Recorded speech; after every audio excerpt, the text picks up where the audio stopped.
you have to take into account, obviously, is the curvature of the fingerboard and of the bridge, which is going like this.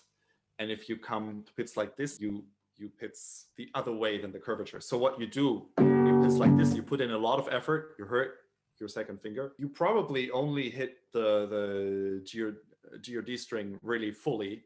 You may touch the A string, but you're certainly not gonna hit the C string, yeah, because your movement goes just past it. To have a good sounding full chord is that you go with the curvature of the string. So, you know, if you want to use the thumb, you try to follow that path, and also maybe go slightly diagonal. So you sort of have this movement. Why diagonal? Because with most chords here, for the first finger, string is a little bit longer, so I can be a little bit more up.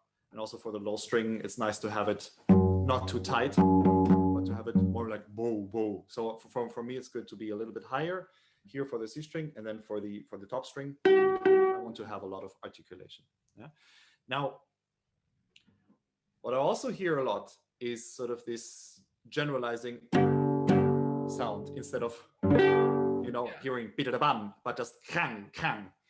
And there is a great exercise that I want to pass on. Put an accent first. Well, you play all four strings, but you put an accent on the C string. And then you put an accent on the G string. And you put an accent on the D string. And then on the A string. Yeah. And through that exercise, you have gotten to know each string individually.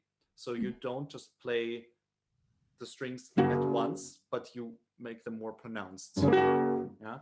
And of course, this doesn't apply for everything, but I think it's a good starting point if you want your chords not to be just two-dimensional, but actually three-dimensional. Yeah. So much of our chord playing is limited to just maybe one chord, or even worse, I find that. And you know, that goes for Pizzicato just as much as for Arco. When you are able to stretch out a chord, it becomes voluminous and it becomes three-dimensional, and it just starts having a body. This doesn't have a body, and this doesn't have a body either. Yeah, I feel like bam, and it starts to. That's an important thing that needs to be practiced, and I try to do it every day and try not to get a blister. So I limit myself, and right now I'm playing Sinfonia Concertante. And I started out with, which had absolutely no body, and then I thought, okay, this is solo. I have to fill the hall. So how do I make it as big as I can? Yes. And as prominent as I can. I'm working on Brahms' number 2, the second movement. You know, there's the opening pits. Is there anything I could do to make it easier, or maybe something I should be listening for because it's lower register?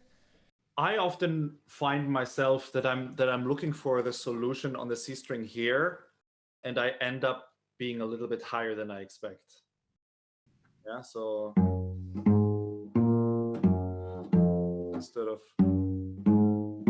because I feel like I have more grip here, but to really get boom, boom, to get that going, I need it to be a little bit more giving in.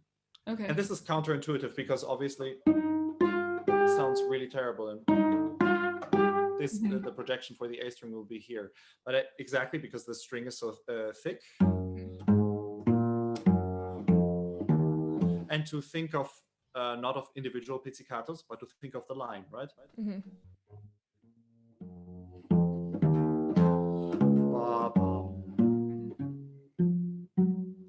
Yeah, that made more sense when you described like the sound. It should make like the boom in the sound.